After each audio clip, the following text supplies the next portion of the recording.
Alors, bonjour à tous. Merci de nous rejoindre pour ce nouveau webinaire. Donc aujourd'hui, on a la chance d'accueillir Pierre Castolin, président international du réseau international sur le processus de production. Il va se présenter un petit peu plus précisément, il va nous expliquer un petit peu la façon parcours et puis quelle qualité d'internat aujourd'hui. Simplement, petit rappel pour ceux qui sont en ligne notamment.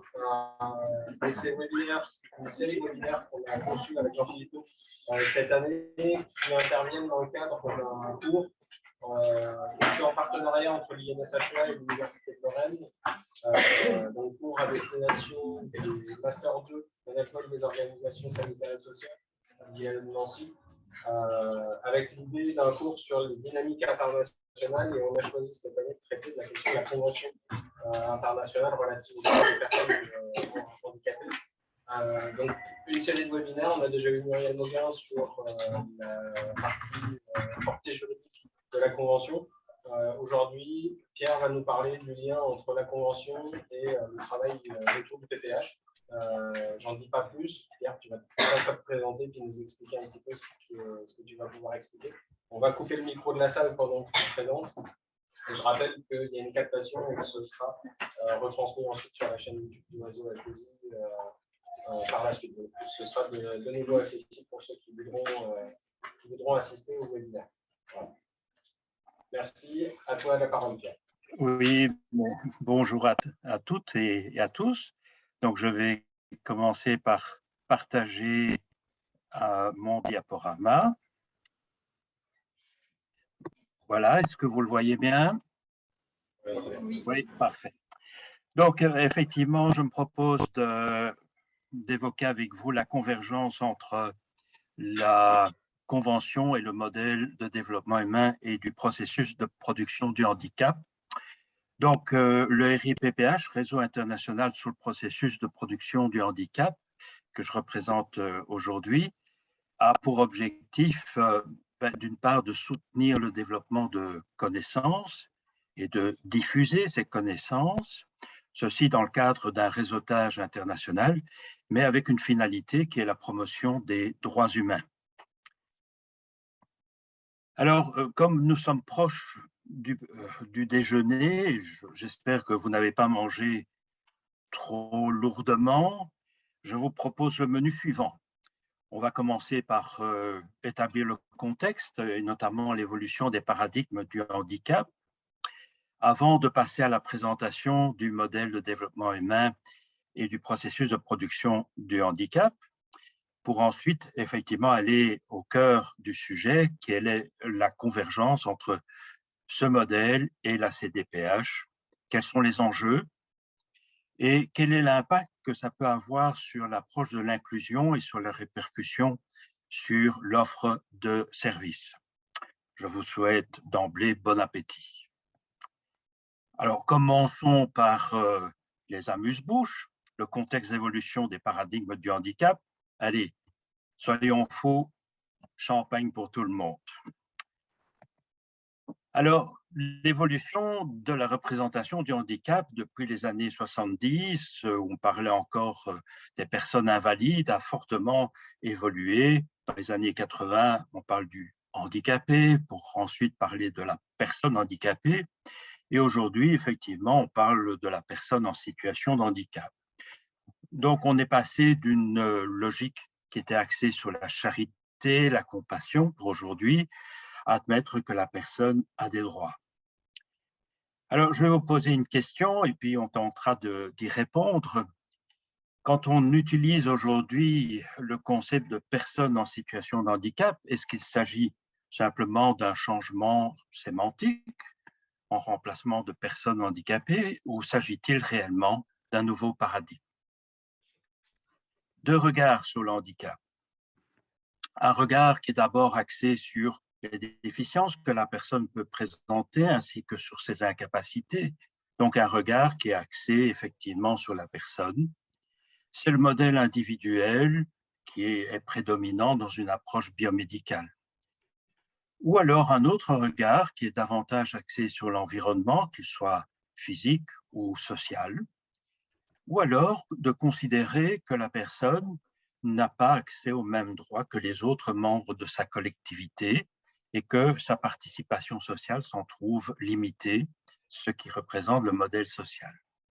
Le modèle du développement humain et du processus de production du handicap tente d'établir une interaction entre ces trois dimensions.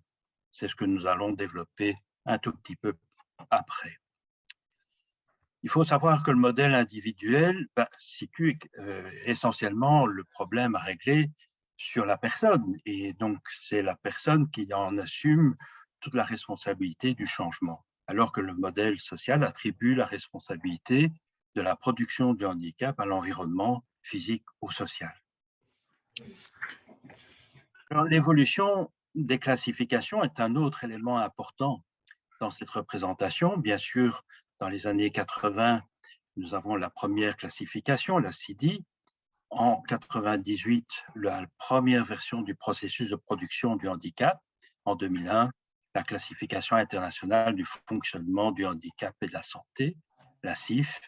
Et en 2018, la nouvelle classification internationale du modèle de développement humain et du processus de production du handicap. Si je reviens un instant sur la CIDI, la première version donc, conçue par Philip Wood, était déjà une avancée très importante puisqu'on reconnaissait que le handicap était un désavantage social pour un individu qui résultait bien sûr des déficiences et des incapacités et qui limitait cette personne dans l'accomplissement d'un rôle normal en rapport bien sûr à son âge, son sexe. Mais très vite, des critiques sont apparues dans la mesure où l'environnement n'était pas présent dans ce modèle. Ce qui fait qu'en 88, l'OMS va effectivement admettre qu'il faut débuter une révision de la CIDI.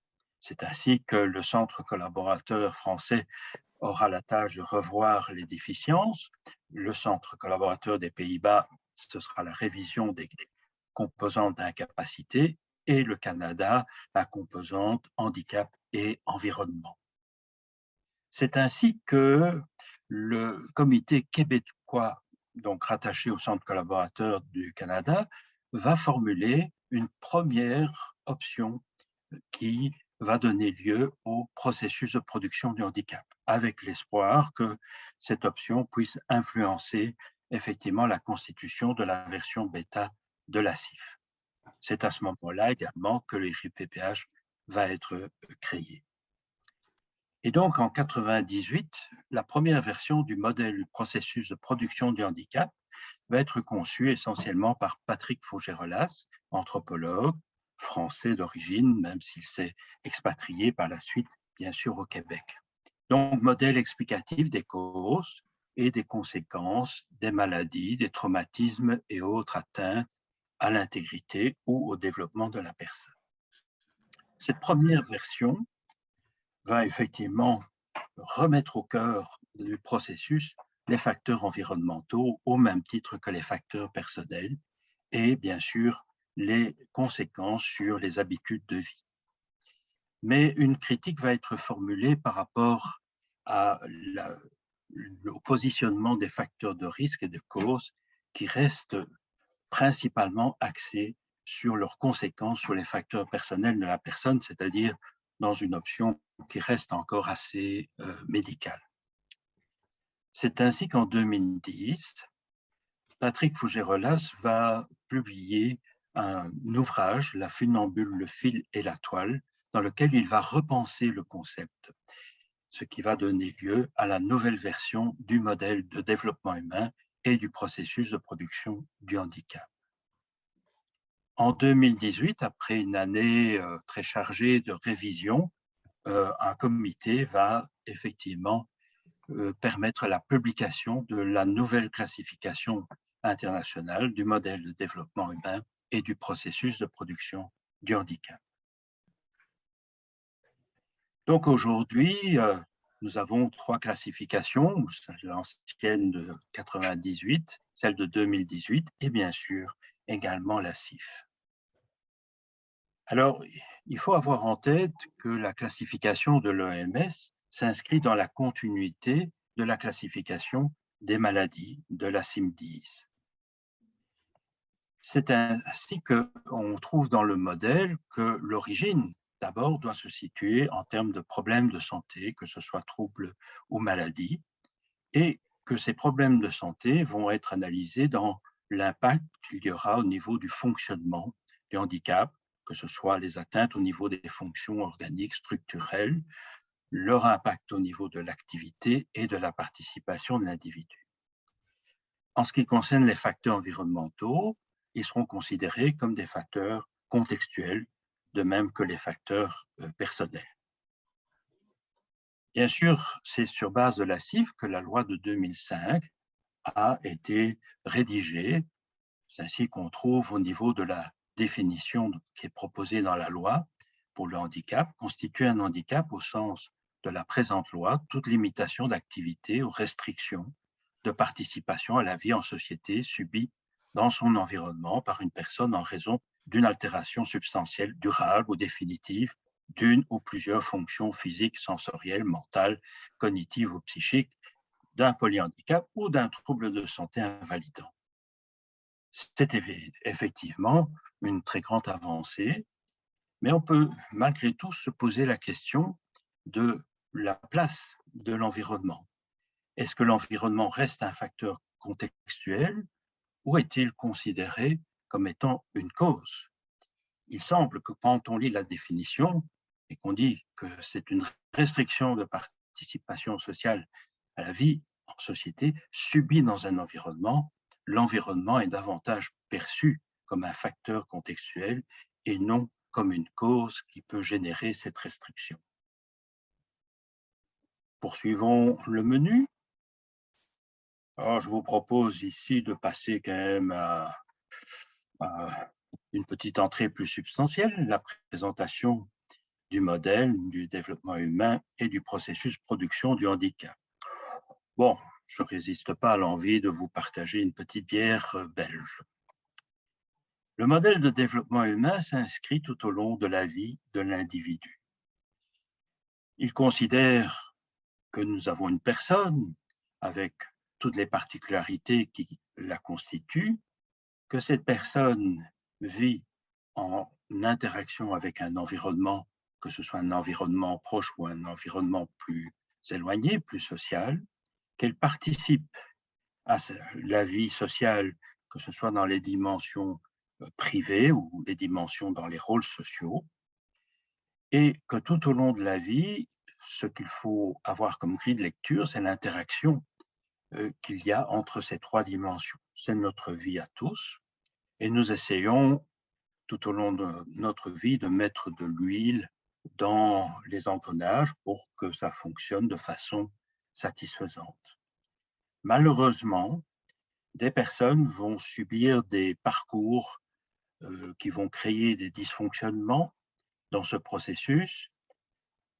Traumatisme, pathologie, première cause de dysfonctionnement.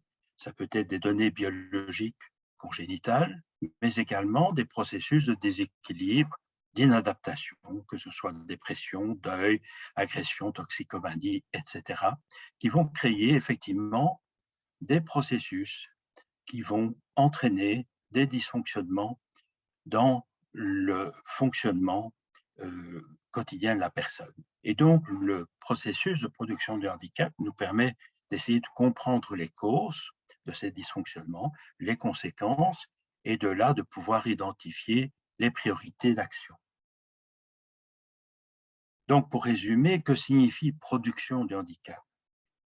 C'est certainement réaffirmer que le handicap n'est pas une caractéristique individuelle, mais qu'il résulte, donc il est le produit d'interaction entre, bien sûr, des caractéristiques individuelles, mais aussi des caractéristiques environnementales qui sont sollicitées lors de la réalisation d'habitudes de vie.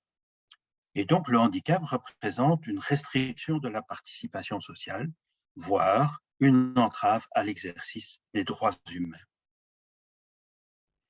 Je vais rapidement parcourir le modèle sans pouvoir entrer bien sûr dans les détails, mais pour prendre la première dimension des facteurs personnels, les facteurs identitaires. Nous avons tenté en 2018 d'établir une nomenclature de ces facteurs identitaires, tout en disant qu'elle n'est pas exhaustive, Elle est plutôt d'ordre expérimental. Mais elle permet quand même de traduire les caractéristiques qui peuvent être attribuées par le contexte à l'individu ou les caractéristiques qui sont directement exprimées par la personne dans ses relations sociales. Ça touche à un ensemble de facteurs objectivables, l'âge, le sexe, le degré de scolarité, mais également des éléments importants, particuliers à l'individu, son histoire de vie, ses croyances, ses valeurs, ses objectifs de vie, etc. Le système organique.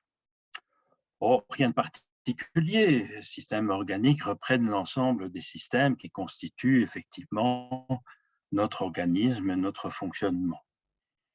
Ce qui est intéressant, effectivement, c'est de pouvoir qualifier la qualité de ces systèmes organiques entre l'intégrité de ces systèmes ou le concept de déficience. Le concept de déficience, ici, est réservé pour désigner les atteintes organiques, que ce soit des atteintes anatomiques, physiologiques ou histologiques, définir quelles sont les professions, les professionnels qui peuvent agir sur la déficience. C'est bien sûr, ça relève du domaine médical ou paramédical. Le volet des aptitudes est évidemment important et lui concerne l'ensemble des intervenants. Il désigne l'ensemble des possibilités que nous avons d'accomplir une activité physique ou mentale. Pour les qualifier, on ira de la capacité à l'incapacité.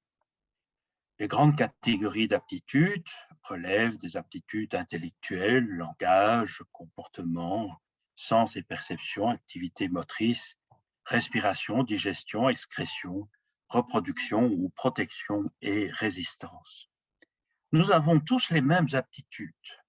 Par contre, nous n'avons pas les mêmes capacités. La capacité, c'est l'expression positive d'une aptitude, alors que l'incapacité correspond au degré de réduction d'une aptitude. Et donc, c'est évidemment un enjeu important de pouvoir, pour les professionnels, objectiver quelles sont les capacités, les potentialités de l'individu par rapport à ses limites. La dimension environnementale va d'une part se distinguer entre les facteurs sociaux de l'environnement et puis les facteurs physiques de cet environnement. Donc les facteurs sociaux relèvent de l'ensemble de l'organisation politique et économique de notre société et reprend l'ensemble des systèmes, que ce soit économiques, socio-sanitaires, éducatifs, les infrastructures publiques, etc. Mais également les dimensions socioculturelles, bien sûr le réseau social dans lequel nous nous développons, mais également l'ensemble des règles sociales, qu'elles soient formelles, les réglementations, etc., ou informelles. De même que les facteurs physiques, que ce soit de type écologique ou les aménagements technologiques, architecturaux du territoire. Mais également, la nouvelle classification s'inspire des travaux d'Uri Profenbrenner en déterminant 3 dimensions, la dimension micro, environnementale, méso ou macro. Donc, cette distinction est intéressante parce que le micro-environnement désigne l'ensemble des facteurs environnementaux qui peuvent être plus aisément adaptés pour répondre aux besoins particuliers de l'individu. Alors que l'environnement méso, plus collectif, relève effectivement d'environnements qui sont partagés par une collectivité et qui ne peuvent être aménagés que dans le cadre d'un processus d'aménagement raisonnable. C'est ainsi que dans la Convention, on va effectivement pouvoir retrouver des articles qui définissent ce que l'on peut entendre par aménagement raisonnable, qui désigne l'ensemble des modifications, des ajustements nécessaires et appropriés, mais qui n'imposent pas une charge disproportionnée ou indue et qui vont permettre à la personne handicapée de jouir, d'exercer les droits à égalité avec les autres membres de sa collectivité. L'environnement macro-sociétal relève de l'ensemble des dimensions organisationnelles ou culturelles de notre environnement.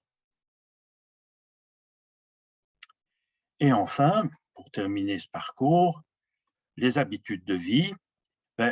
Les habitudes de vie désignent l'ensemble de nos activités bien sûr courantes, mais également les rôles sociaux qui sont valorisés par la personne, et ceci dans un contexte socio-culturel qui lui est particulier. Certaines de ces habitudes assurent notre survie, comme les activités, les habitudes liées à la nutrition, conditions corporelles, aux soins personnels, etc. Mais également notre épanouissement tout au long de notre vie et désigne davantage les rôles sociaux, nos habitudes liées à nos responsabilités, aux relations interpersonnelles, à notre vie communautaire, mais également à l'éducation tout au long de la vie, au travail et au loisir. Et donc, nous avons tous des habitudes différentes auxquelles nous attribuons des valeurs particulières. Le MDH-PPH propose de considérer qu'on est en situation de participation sociale à partir du moment où on peut réaliser sans trop de difficultés et de façon satisfaisante nos habitudes de vie dans notre environnement habituel. Malheureusement, la situation de handicap désigne des situations de réduction des habitudes de vie qui résultent aussi de l'interaction, bien sûr, des facteurs personnels, mais également des facteurs environnementaux. Et donc, il y a lieu de distinguer clairement le statut de personne handicapée, qui est un statut qui relève davantage d'une expertise médicale et du constat de l'invalidité de la personne, du statut de personne en situation de handicap, qui ne peut nullement être assimilé à un statut figé dans l'espace et dans le temps.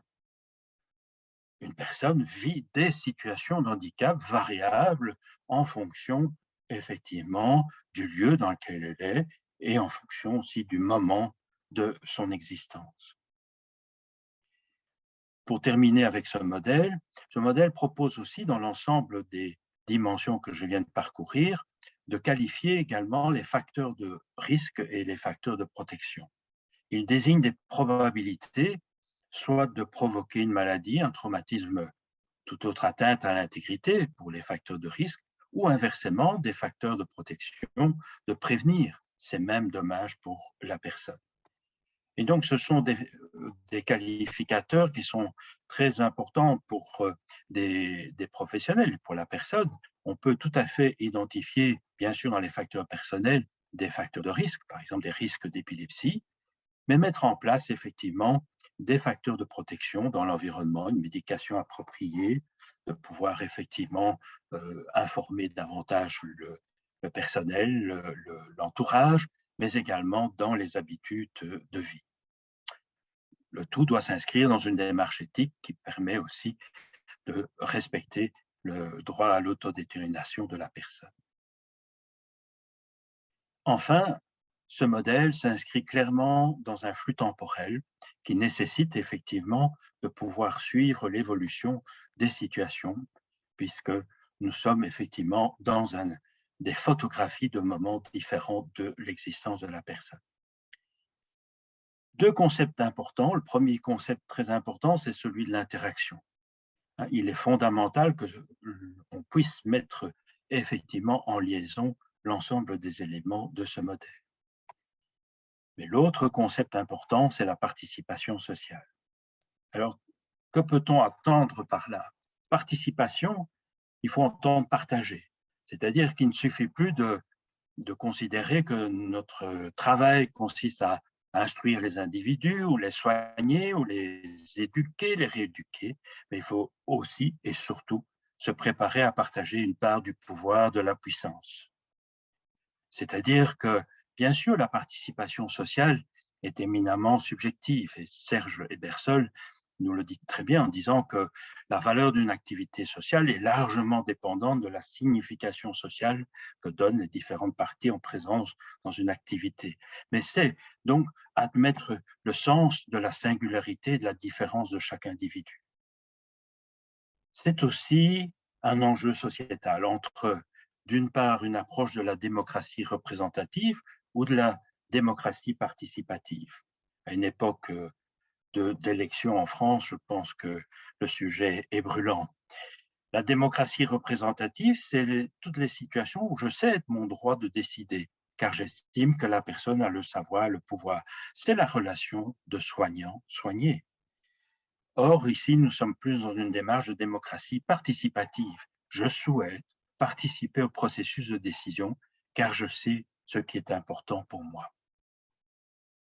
Ça paraît très simple à dire, mais vous savez, quand j'ai l'occasion d'intervenir dans des équipes et que j'entends des discours tels que « il va falloir leur demander leur avis », on a compris qu'effectivement, le chemin est parfois long à parcourir. Et donc, c'est d'admettre dans nos établissements que c'est la fin des programmes standardisés. Entrer dans une logique de participation sociale, de valoriser la participation sociale, c'est créer des conditions pour être dérangé par l'usager. C'est-à-dire, c'est mettre en œuvre des pratiques souples et adaptées individuellement aux personnes accueillies dans le cadre notamment des projets personnalisés. Donc, pour terminer avec cette partie du menu, le MDH-PPH permet de mieux prendre en compte les besoins de la personne, de favoriser le travail d'équipe et de partenariat et de contribuer à l'exercice des droits à décider de son projet de vie.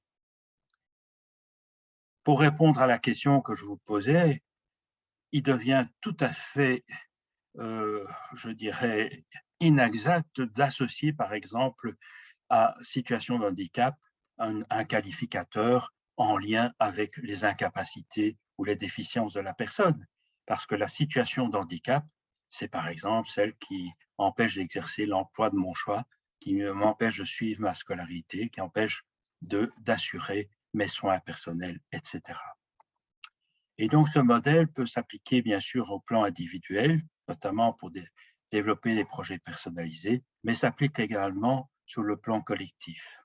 C'est ainsi que nous avons développé des outils, qu'ils soient papier ou qu'ils soient informatisés, la mesure des habitudes de vie, et qui permettent effectivement, d'une part, bien sûr, d'intervenir dans des projets individualisés, mais aussi d'évaluer des programmes, l'impact de programmes, de politiques, de participer à la défense des droits des personnes et dans le cadre de projets de recherche.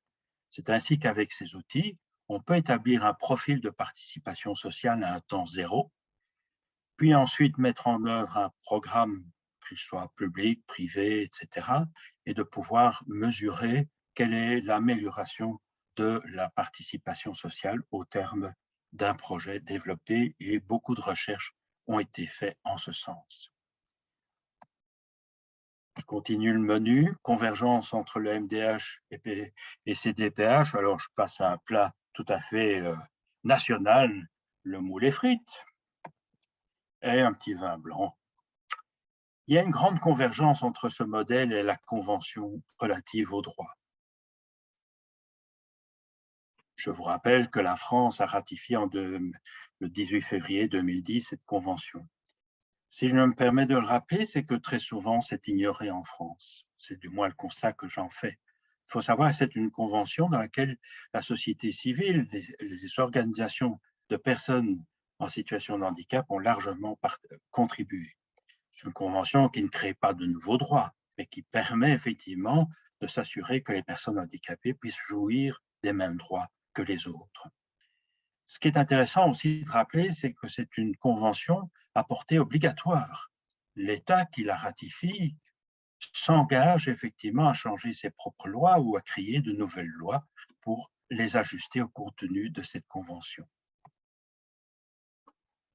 L'article 55 de la Constitution française précise d'ailleurs que les conventions internationales ont une autorité supérieure et peuvent être appliquées directement par les tribunaux nationaux. Alors, je ne vais pas parcourir l'ensemble de cette convention que je pense vous avez déjà découvert largement, mais simplement épingler quelques aspects qui montrent cette convergence avec le MDH-PPH. Prenons par exemple dans l'article 1 la proposition de la définition. Par personne handicapée, on entend des personnes qui présentent des incapacités physiques, mentales, intellectuelles ou sensorielles durables. Donc, c'est bien la personne qui est citée. Et donc, l'interaction avec diverses barrières peut faire obstacle. C'est l'environnement à leur pleine et effective participation sociale sur base d'égalité. Et donc, on constate que faire référence au modèle interactif du MDH n'a de sens que dans la mesure où il rejoint effectivement la Convention et il permet effectivement de la mettre davantage en œuvre. Dans l'article 3, on voit très clairement réaffirmé dans les principes généraux le droit à l'autonomie individuelle, le droit à la participation pleine et effective à la société. Ce qui est intéressant à un moment donné, à partir, ici j'ai pris comme exemple un article de la Convention, l'article 23, c'est à un moment donné de se poser des questions. Le respect du domicile et de la famille, eh bien, on peut se poser beaucoup de questions. Les personnes handicapées ont-elles la possibilité, sur la base de l'égalité, de décider avec qui elles souhaitent se marier, de décider du nombre de leurs enfants, etc., etc. Je pense qu'il y a beaucoup de questions qui restent encore aujourd'hui sans réponse. Et donc, les enjeux, c'est bon, l'addition est parfois salée. Les enjeux, c'est qu'on ne peut plus aujourd'hui mettre la tête dans le sable.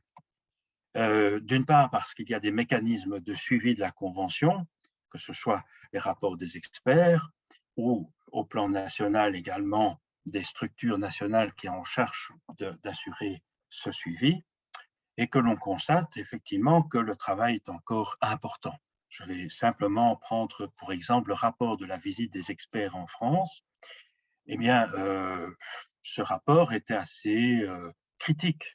Je prends uniquement comme exemple celle de la dernière rapporteuse spéciale qui cite « Les tentatives actuelles pour répondre aux besoins des personnes handicapées sont extrêmement spécialisées, isolées, cloisonnées. L'accent est mis sur la déficience de l'individu et non pas sur la transformation de la société et de l'environnement. » Donc, on voit bien que l'environnement est évidemment un élément qui est au cœur du processus qui génère les situations de handicap et qui génère les situations de restriction de l'exercice des droits. Si vous avez l'occasion de consulter les rapports du Défenseur des droits, on verra que, par exemple, en 2017, l'handicap est la première source de plainte qui est introduite et qu'en 2020, l'handicap reste toujours la première cause principale de discrimination. Donc, effectivement, on peut mesurer que l'enjeu reste important aujourd'hui. Alors, l'intégration, l'inclusion, de quoi parle-t-on? Tout d'abord, je pense qu'il y a souvent une petite confusion sur l'intégration et l'inclusion. Donc, on peut avoir des approches qui sont très différentes entre des soutiens plus individualisés qui relèvent plus de l'intégration ou effectivement de concevoir différemment l'environnement pour permettre à tous d'avoir accès aux activités, ce qui relève davantage de l'inclusion. Et donc, l'intégration désigne les gammes de services qui vont être mis en place pour permettre effectivement un accompagnement plus individualisé de la personne. Alors que l'inclusion désigne davantage les actions qui vont être entreprises pour transformer l'environnement, qu'il soit physique ou social, pour qu'il puisse s'adapter aux besoins, à la diversité du plus grand nombre. Et donc, c'est une approche dans laquelle il faut sortir effectivement de ce cloisonnement par silo qui est très présent et donc qui fait qu'on aborde la problématique de façon catégorielle, normative, en considérant que les besoins sont assimilés essentiellement aux déficiences de l'individu. Et donc, c'est toujours le risque d'exclure un certain nombre de personnes. Le MDH-PPH prône une approche inclusive, c'est-à-dire une action principalement de transformation de la qualité de l'environnement. Et donc, ce qui est important, c'est d'admettre qu'il faut bouger les lignes pour tout le monde, pour permettre effectivement l'accès aux droits humains. Mais c'est aussi admettre qu'il faut éviter de créer des inéquités intercatégorielles, c'est-à-dire qu'il n'y a plus à considérer des situations de privilège en fonction de la nature de certaines catégories de déficience.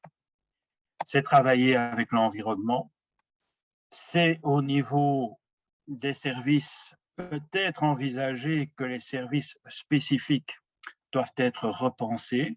Alors, très souvent, des modèles de réflexion ont considéré qu'il fallait supprimer les services spécialisés d'éducation, d'accès au travail, etc., et plutôt valoriser les services de support pour valoriser évidemment l'accès aux services ordinaires. Je pense qu'on est dans une autre logique. Les services spécifiques restent importants. Par contre, ce qui est essentiel, c'est de pouvoir développer des dispositifs transversaux qui permettent effectivement de pouvoir mieux mettre en interaction sur un territoire l'ensemble des ressources d'accompagnement. Et je cite à titre d'exemple le dispositif DAM, mais en France, il y a d'autres expériences de ce type. Avec la difficulté, c'est qu'on quitte une logique d'établissement avec une logique financière à la place pour passer à une logique d'inclusion, c'est-à-dire aussi à un autre système de financement et à une autre culture. C'est changer la culture des professionnels quant aux décisions à prendre. On a été formé, moi j'ai été formé, je suis un professionnel de la santé à dire que c'était moi qui avais le savoir, et donc c'est effectivement admettre que c'est la personne qui doit être acteur, actrice de son projet de vie, et le professionnel devient facilitateur à ce niveau-là. Et donc pour conclure, je pense qu'on doit arrêter de se complaire entre soi, c'est-à-dire qu'il faut qu'on puisse s'ouvrir au domaine public. Il faut qu'on puisse transformer effectivement nos organisations pour les ouvrir davantage au milieu ordinaire.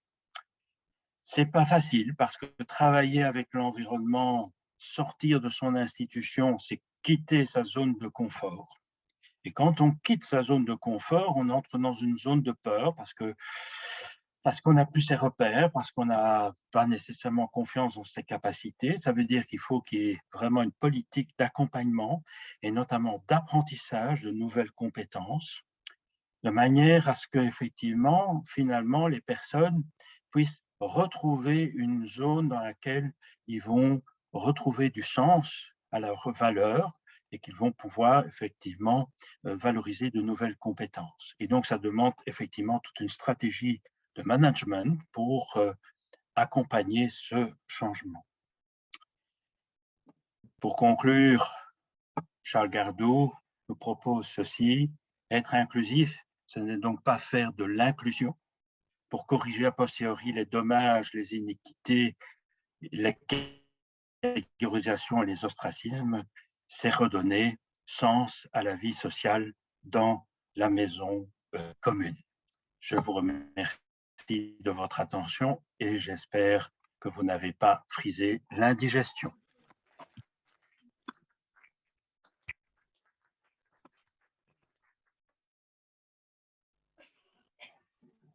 Merci beaucoup, Pierre. Superbe exposé, très clair. Alors, moi, je connais déjà le PPH, mais pour ceux qui ne le connaissaient pas, je pense que c'était une bonne entrée en matière en plus. Très intéressant le lien que tu fais avec la Convention. Avant de prendre des questions dans la salle, j'aurais tout de suite une réflexion, puisqu'en fait, à la fin, tu prends l'exemple des DAM, des dispositifs d'accompagnement médico-éducatif. Il y a une difficulté qu'on pourrait évoquer, c'est qu'aujourd'hui, on commence déjà à avoir un peu de recul sur cette transformation en dispositif des établissements médico-sociaux en France.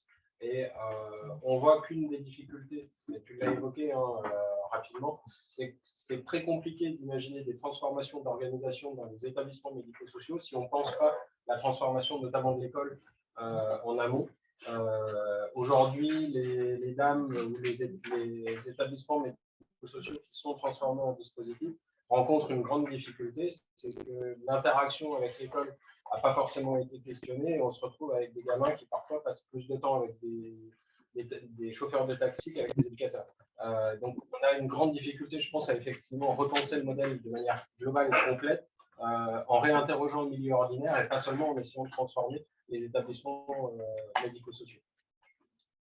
Oui, vous avez cette difficulté que on rencontre moins en Belgique, d'avoir l'éducation nationale, d'avoir effectivement une structure qui est peut-être beaucoup plus difficile à faire bouger. dans son organisation, dans la préparation de ses enseignants, etc. Dans mon expérience, puisque étant belge, je vais davantage faire nos établissements d'enseignement plus d'autonomie, ce qui permet effectivement de renforcer, avec parfois des difficultés, hein, bien sûr, mais de renforcer vraiment des collaborations entre le secteur médico-social et le secteur éducatif, et donc d'aller davantage vers, alors on parle encore d'intégration en Belgique, d'intégration scolaire, parce qu'il s'agit bien de ça, hein, mais on souhaiterait effectivement pouvoir aller plus loin, et l'inclusion scolaire consisterait à d'abord revoir la formation des enseignants, de revoir les normes d'encadrement des classes, etc., de manière à ce qu'effectivement, ils soient davantage préparés à accueillir des enfants différents. Ouais, c'est intéressant l'éclairage par la Belgique. Effectivement, on voit bien à quel point les modèles nationaux sont importants. Alors, tu parlais de collaboration, des collaborations entre des écoles, entre l'éducation nationale et le secteur médico-social existent depuis très très longtemps, à partir des années 60, quand les associations se sont structurées. Elles se sont structurées autour aussi de collaboration avec l'éducation nationale. La grande difficulté, c'est que c'est très hétérogène en fonction des territoires et que du coup, on n'a pas capitalisé réellement sur ces expériences de collaboration. Et aujourd'hui, on essaye de trouver des modèles organisationnels nationaux standards qui s'appliqueraient de manière universelle sans qu'on arrive réellement à prendre en compte les spécificités locales, territoriales, et notamment les organisations en fonction des secteurs ruraux, secteurs urbains, etc. Donc, il y a des vrais enjeux, je pense, et tu nous as bien rappelé à quel point c'est important de penser l'environnement de manière globale. Et je pense que c'est une des clés sur ces dossiers-là. J'ai eu l'occasion de participer aux Journées nationales des créailles et des CESAT, et ce qui m'a frappé en tant qu'élément extérieur, c'est la diversité des expériences. Chaque expérience est très riche, mais chacun semble, vu de l'extérieur, tenter son expérience sans qu'il y ait à un moment donné de transfert d'expérience à un niveau national pour définir effectivement, comme tu le dis, un modèle de référence. Voilà, ça c'est, je dirais, le sentiment que j'ai eu après ces présentations.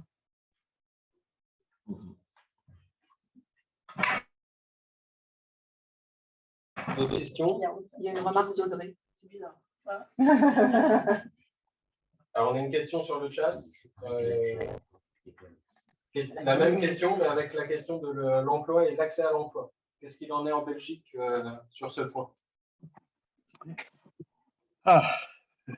Alors, il y a effectivement toute une série de mesures qui ont été prises, notamment des mesures dans le secteur public, par exemple, ce sont des quotas. Donc, c'est la politique du quota qui est un échec, hein, qui est un échec complet parce que, en fait, on se rend compte que ces quotas sont complètement contournés et que ce n'est pas le public vraiment visé qui bénéficie des quotas dans le secteur public. Dans le secteur privé, ce sont des systèmes je dirais, financiers de stimulation des employeurs à engager des personnes ayant un handicap. Donc, ce sont des systèmes de compensation plus ou moins importants par rapport au salaire, à condition de démontrer effectivement le niveau de rendement, si je puis dire, de la personne. Et donc, l'employeur est invité à payer ce qu'il estime être le rendement de la personne et il bénéficie d'un complément, enfin, c'est-à-dire la personne bénéficie d'un complément.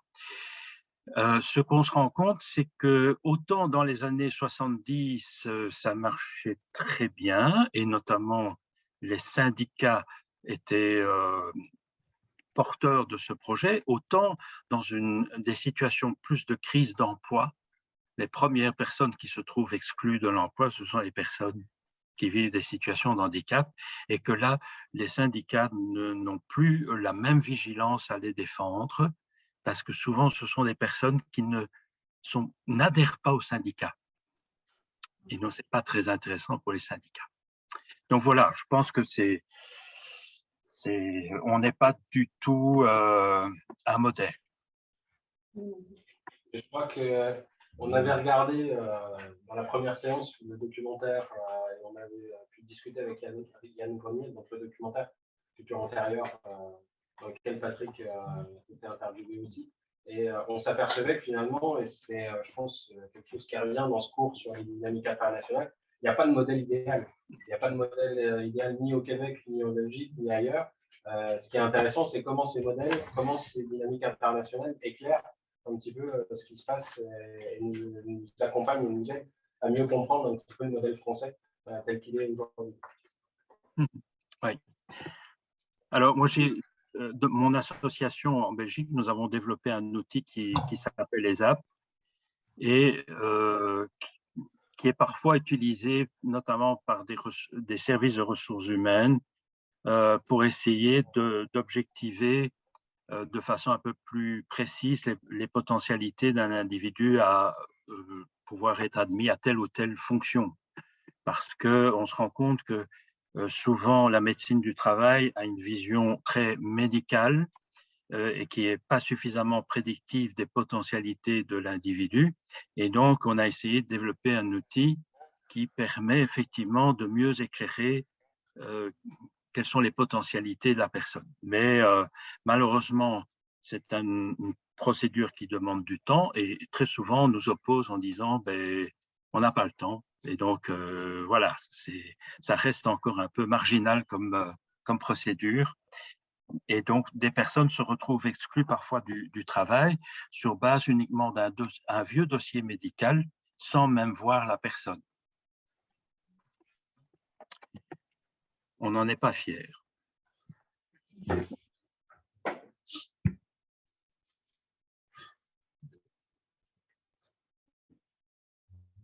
y a encore une question dans le chat. Dans le modèle de production du handicap, on voit bien que la question de la responsabilité environnementale est engagée. Comment un État peut-il prendre sa part sur ce point pour ne plus regarder les dysfonctionnements individuels et regarder la politique sociale, de ton point de vue, Pierre? Comment l'État peut prendre en compte Mais bon, je pense qu'effectivement, l'État devrait effectivement déjà pouvoir davantage appliquer la Convention. C'est de pouvoir vraiment la prendre en compte. Mais je pense qu'effectivement, il y a toute une série de situations où aujourd'hui, l'accès à certains bénéfices, que ce soit financiers ou de services, ne prennent pas en compte des éléments d'environnement.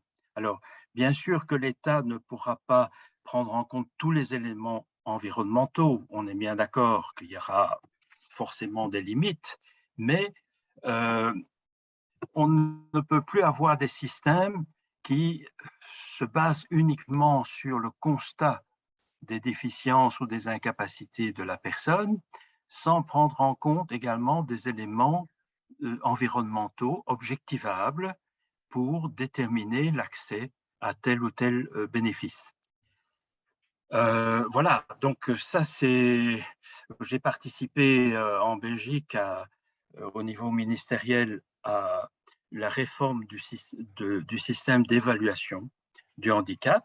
Alors bien sûr, là, c'est la CIF qui a été prise comme modèle, parce que CIF, OMS, etc. Mais dans la commission qui devait faire des recommandations de nouvelles procédures auprès de nos autorités ministérielles, eh bien, c'est essentiellement les aspects d'atteinte fonctionnelle et structurelle et d'activité qui ont été pris en compte. Et quand nous avons posé la question, y compris au niveau des représentants d'organisations de personnes handicapées, en disant et l'environnement, dans quelle mesure vous alliez le prendre en compte, il nous a été répondu que ça, c'était beaucoup trop complexe. Voilà. Et donc, c'est là aussi qu'on voit que le fait que l'environnement a été placé comme élément contextuel dans la CIF ouvre cette porte, cette possibilité d'un moment donné de dire, ben oui, ça c'est contextuel. Donc voilà, moi je n'ai pas de recette miracle, mais je dis qu'il faut effectivement réintroduire dans nos procédures, que ce soit d'évaluation, de décision, d'accès à des services, à des bénéfices financiers, des éléments d'environnement également. Mais ça veut dire aussi qu'on quitte la logique d'égalité pour entrer dans une logique d'équité. Parce que la logique d'égalité, c'est au constat que vous avez les mêmes déficiences, les mêmes incapacités, on détermine que vous avez les mêmes droits d'accès. Et donc, la difficulté, c'est que quand on introduit des paramètres d'environnement, on entre dans une logique d'équité, c'est-à-dire une réponse équitable aux besoins. Et donc, ça veut dire que la réponse, qu'elle soit financière ou autre, ne va plus être nécessairement la même en fonction de la nature des déficiences ou des incapacités. Et là, il y a eu beaucoup de réactions de la part au niveau international de structures comme IDA, donc International Alliance, etc., en disant attention, il faut qu'il y ait une base d'égalité. Donc, il faut qu'il y ait des prestations qui soient effectivement déterminées comme une base d'égalité en fonction de la nature des incapacités, etc. Et une part supplémentaire, effectivement, d'équité, c'est-à-dire personnalisée en fonction de l'environnement. C'est un peu la logique de Séraphin, hein, puisque la logique de Séraphin, c'est je ne vais pas mettre les pieds dans le plat, mais c'est aussi à un moment donné d'avoir un socle de financement de base et puis un socle personnalisable dans le financement. Voilà, donc c'est un petit peu…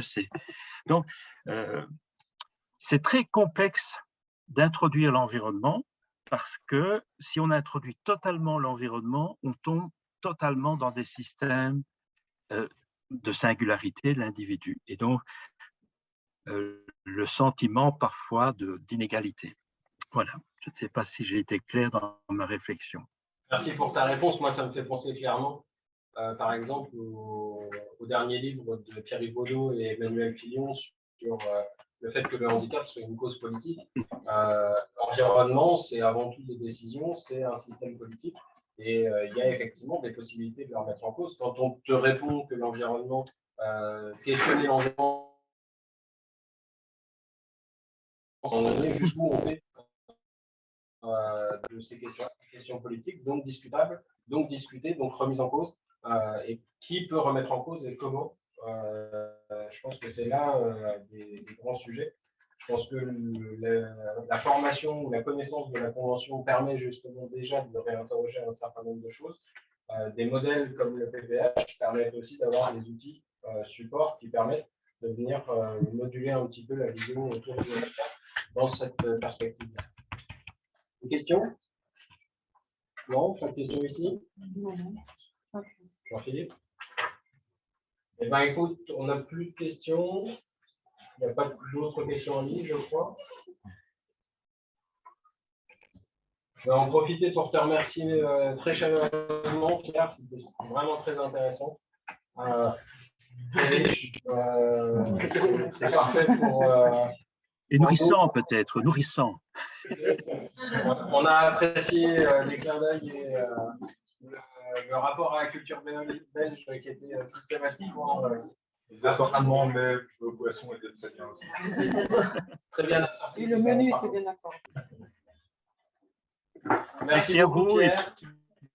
Et bonne fin de journée en tout cas, et merci de l'invitation en tout cas.